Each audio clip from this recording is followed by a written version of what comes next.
Wengi wanayo hiyo mentality kwamba tafiti ziko kwenye mashelfu. Jamani, hiyo labda ilikuwa utafiti wa zamani.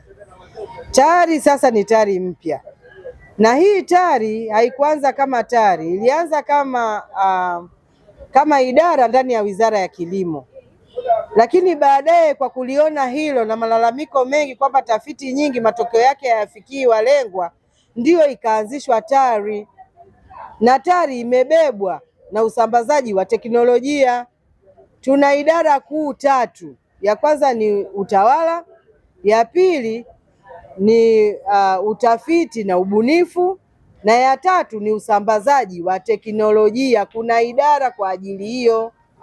Kwa hiyo hii idara ina mbinu mbalimbali, na mawasiliano ya mkulima na mtafiti yameboreshwa. Yanaanzia tangu shambani kwenye uzalishaji wa mbegu na ugunduzi mbalimbali.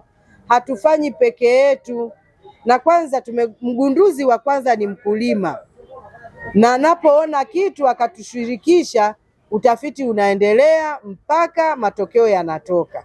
Tunapofanya ugunduzi wa mbegu, mfano majaribio yale yanafanyika vituoni na baadaye yanafanyika kwenye maeneo ya wakulima, na kabla hajapelekwa kwenye maeneo ya wakulima wanaitwa na kuja kufanya tathmini kwa mazao yakiwa shambani mpaka yanapikwa, wanaonja ili kuona kama yanawafaa, na yale yanayochaguliwa ndiyo yanaendelea na utafiti kwenye maeneo ya wakulima kwenye ikolojia mbalimbali.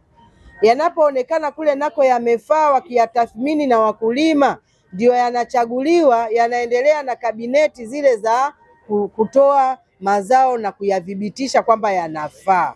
Baada ya kwenda kwa wadhibiti ambao ni TOSCI, ndipo yanatolewa sasa kwa ajili ya matumizi. Kwa hiyo mchakato mzima wa ugunduzi na kutoa mbegu mpaka inathibitishwa kwamba hii mbegu inafaa unahusisha wakulima na inahusisha TOSCI, ndio mbegu hizo zinatoka.